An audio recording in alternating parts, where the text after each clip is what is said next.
Amanhã. Entrevista do dia. Estamos recebendo hoje no nosso estúdio o advogado tributarista Danilo Zaninello. Ele que volta e meia aparece por aqui para falar sobre redução de carga tributária, hoje vai falar sobre planejamento tributário abusivo.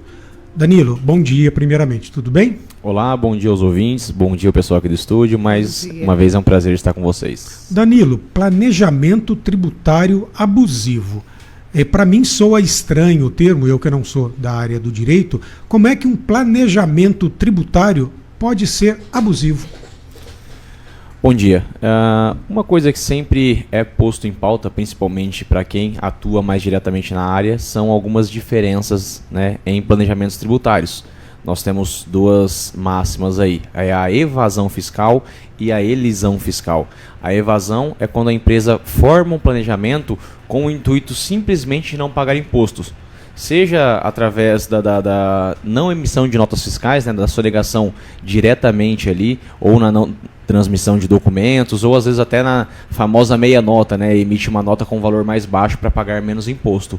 Ou a questão mais incomum, porém ultimamente tem sido o fato de repercussão, até isso foi o tema que trouxe ao STF para decidir sobre essa questão dessa pontuação na legislação, que é o fato de a pessoa criar uma estrutura tributária, né, ou um grupo de empresas, simplesmente com o intuito de não pagar impostos ou pagar menos impostos, né? E temos também a questão da elisão fiscal, que aí sim é fazer uma estrutura inteligente onde promove uma melhora na gestão das empresas e também, por consequência, uma redução na carga tributária. Mas aí, como é que é feita essa fiscalização para comprovar que você está agindo, me permita falar assim, mas pode me corrigir, fique à vontade, que você está utilizando de má fé para burlar o fisco? Como é que se encontra isso? Haja vista que o que está me chamando a atenção é o termo. Se é planejado, não deveria estar dentro da lei? Bom, de fato. Obviamente, quando se fala em vamos planejar, a ideia é fazer sempre algo dentro da lei. Entretanto, muitas vezes o planejamento não é feito por um profissional da área, ou às vezes o intuito é reduzir ao máximo, né, as obrigações fiscais. Então, um exemplo que é bastante utilizado, a empresa ela emite menos nota fiscal para permanecer, por exemplo, no Simples Nacional. Isso é uma forma de evasão, mas não é um planejamento. Uma outra situação é uma empresa que tem uma estrutura razoavelmente grande, ela nem comportaria mais estar no Simples Nacional e ainda assim arruma uma terceira pessoa para abrir uma nova empresa no Simples e ela transfere os funcionários para essa empresa do Simples, mesmo os funcionários trabalhando na outra empresa. Isso não é uma questão de gestão administrativa, é simplesmente uma forma de fugir das obrigações previdenciárias. Isso seria um caso de evasão fiscal, né, que o fisco entenderia como um planejamento tributário abusivo. E aí a Receita, utilizando das suas ferramentas, cruzamento de dados, se ela descobrir isso, qual é a penalidade para a empresa? Isso ainda tem algumas discussões. Geralmente eles fazem análise, o período que eles conseguem apurar, até o limite de 5 anos, obviamente. Eles majoram qual seria o valor que foi deixado de recolher e tanto a cobrança desse valor que foi deixado de recolher, como multa, auto de infração, juros, correção monetária e, em alguns casos, até considerado crime. Caramba, ou seja, não vale a pena você fazer esse planejamento abusivo e sim andar dentro da lei, por mais que você tenha encargos para pagar, porque se há algumas verdades nessa vida é que além de morrer você vai pagar impostos. Não é um ditado popular? Sem dúvidas, mesmo depois de morto. Pois é. Então, tem que fazer o planejamento visando pagar menos imposto, evidentemente, mas tem que pagar. Corre-se muito risco se você utilizar-se de um planejamento equivocado e promover evasão fiscal. Exatamente. É claro que, assim, obviamente precisamos analisar toda uma questão de estrutura da empresa, mas o mínimo que a gente já pode pegar como referência é o seguinte: a operação que você está operacionalizando, ela é real? Então, o exemplo que eu dei, por exemplo, dos funcionários de uma nova empresa. Eles de fato estão nessa nova empresa, estão num novo cargo? Não, estão fazendo a mesma coisa, só estou transferindo para não pagar imposto. Obviamente, aí você está infringindo a lei, né? Ah, não, eu tenho uma empresa de logística e eles trabalham na parte de transporte, na parte de fato da logística da empresa para despacho de mercadorias. Aí, nesse caso, até seria aceito, tem discussões, tem que ver algumas coisas mais a fundo, mas uma premissa básica para você conseguir identificar ali o mínimo razoável é o seguinte: a estrutura que está sendo criada, ela é verídica ou é uma estrutura simulada? Um grande divisor de águas é justamente esse. Penso eu que no caso de novas empresas, elas devem começar já fazendo a coisa certa. E no caso de empresas que já existem e estão nessa condição, reler tudo, refazer o planejamento. E aí a pergunta que eu sempre te faço quando você vem aqui. Obviamente que a pessoa deve procurar profissionais especializados. Para isso, apenas um contador, apenas um advogado, os dois profissionais. O ideal é os dois. Toda empresa é obrigada a ter um contador, né?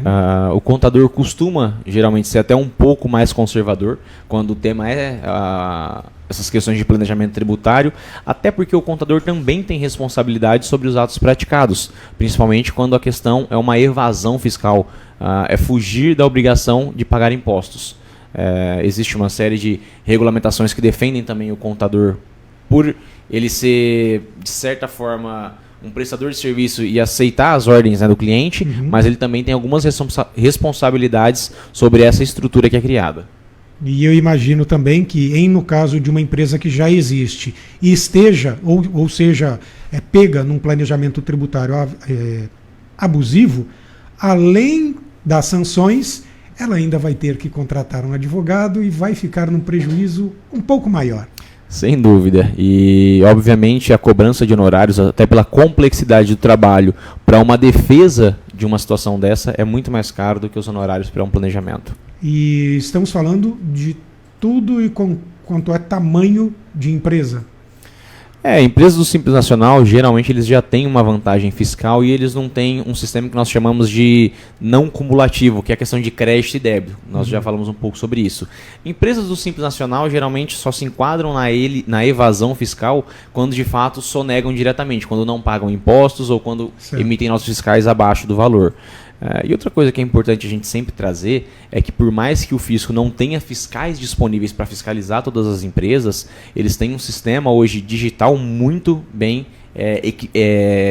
paramentado ali, né? Então, todas as movimentações de uma empresa hoje são comunicadas ao fisco pelo contador. Então, emitiu uma nota fiscal. Imediatamente, a hora que você emite a nota fiscal, você já precisa de um certificado digital para isso, e isso já é enviado para o fisco. E aí depois você vai mandar e-social, obrigações acessórias, e inclusive muitas pessoas, principalmente lojas de conveniência, mercados de bairro, padaria de bairro, vendem muito no cartão e não emitem o cupom fiscal. E esquecem que o banco está comunicando para o fisco quanto eles estão faturando. Então, está sendo bastante comum empresas do Simples Nacional que não eram fiscalizadas serem fiscalizadas justamente porque o valor de fatura do cartão de crédito não bate com a fatura de notas fiscais. Ou seja, com esse mundo de ferramentas digitais que tendem a ser cada vez maior, a chance de a empresa ser pega em sonegação aumenta a cada dia.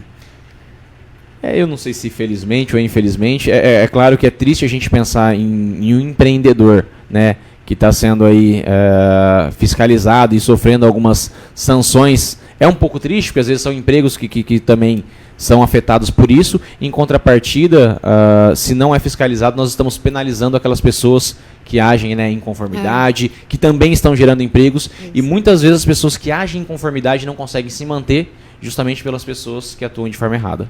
Resumindo, né, como dizem os nossos avós, toda mentira tem perna curta, gente. Sempre, quer crescer, sempre. Cresce dentro do que é o correto, né? Exatamente. Uma hora vem. Danilo, deixamos de abordar alguma coisa nesse tema aí que, olha, sinceramente, para mim foi surpreendente e muito interessante. Planejamento tributário abusivo? É um tema extremamente amplo, né? Existem várias questões ali que ficam bem na linha do que é ou não abusivo. O que me motivou justamente a fazer esse artigo foi uma decisão do STF, porque havia uma discussão sobre um artigo do Código Tributário Nacional se essa questão era possível ou não, um planejamento tributário abusivo, né? E o STF de fato reconheceu, houve algumas discussões ali sobre as nomenclaturas, evasão, elisão, porque no projeto de lei, o projeto de lei foi chamado, né, de projeto de lei anti-elisão. E aí a própria ministra Carmen Lúcia, na sua decisão, disse que o planejamento tributário ele é sim legal, a elisão tributária sim é legal. Foi apenas um equívoco, né, no nome do projeto de lei. O que eles buscam retirar ali da pauta dos empresários é justamente a evasão fiscal. É a estrutura feita com o único intuito de não pagar impostos ou pagar menos impostos. Perfeito. Quando o Danilo diz artigo, ele me enviou um artigo com um tema que eu achei interessante e o convidei aqui para falar então sobre planejamento tributário abusivo. Danilo, muito obrigado, bom trabalho, bom dia. Obrigado, bom dia pessoal do estúdio. Mais uma vez é um grande prazer estar aqui com vocês.